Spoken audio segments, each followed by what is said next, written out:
Bonjour à tous, j'espère que vous allez bien. Bienvenue pour cette nouvelle vidéo. Et comme vous l'avez vu dans le titre, aujourd'hui on va parler de la fameuse lavande aspic. Pourquoi je dis la fameuse? Parce que ça a été dans les premières huiles essentielles que j'ai pu utiliser de son petit nom, Lavandula latifolia medicus de la famille des Lamiacées. Et bien on est face quand même à une plante d'une robustesse incroyable, puisqu'elle pousse en général en général non pas du tout, elle pousse autour de la Méditerranée, elle peut même pousser jusqu'à 800 mètres d'altitude. C'est une plante qui n'a pas besoin de beaucoup d'eau, elle a des feuilles assez larges, plus pâles, mais des fleurs d'un violet plus pâle justement que sa cousine, la lavande officinale, qui est peut-être davantage connue, mais c'est tout autant une lavande très intéressante qui en fait est une espèce d'hybridation de lavande. À la base, elle a été même utilisée dès le XIIIe siècle dans la médecine arabo-persane.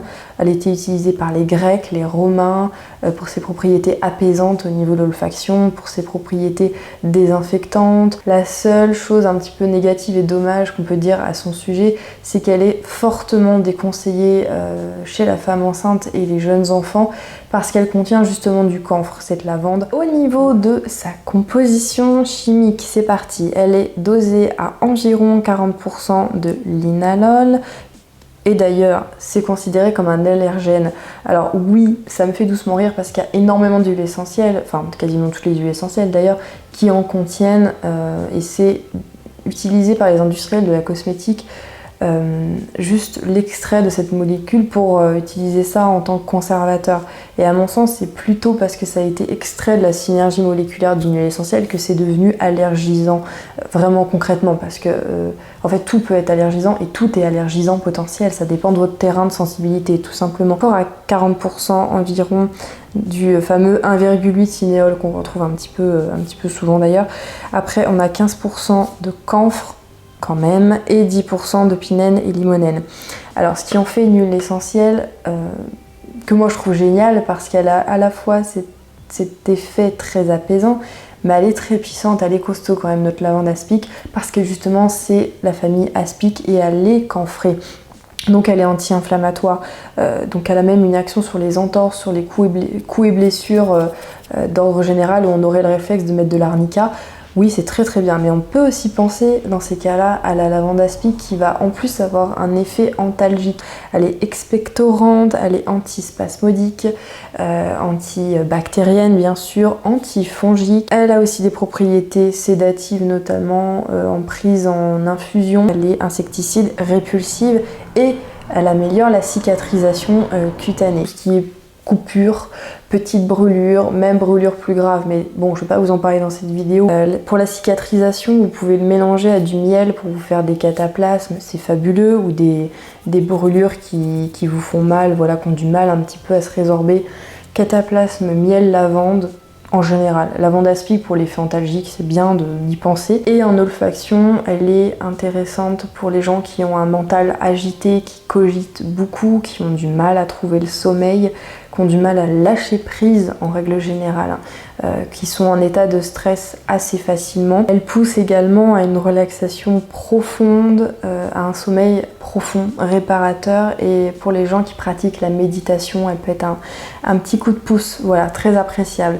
En plus, je fais une petite aparté chromo aromathérapie, elle a une couleur donc violette qui correspond à des chakras hauts, la sphère des violets, qui pousse justement à une certaine spiritualité dans le sens introspection constructive. Pour voilà. Les applications concrètes, on préférera vraiment rester sur une utilisation en externe, ne pas ingérer cette huile essentielle. Voilà. Également pour toutes les personnes qui souffrent d'acné hormonale ou qui ont momentanément un problème de boutons, qui ont mal mangé trop gras, trop sucré, etc.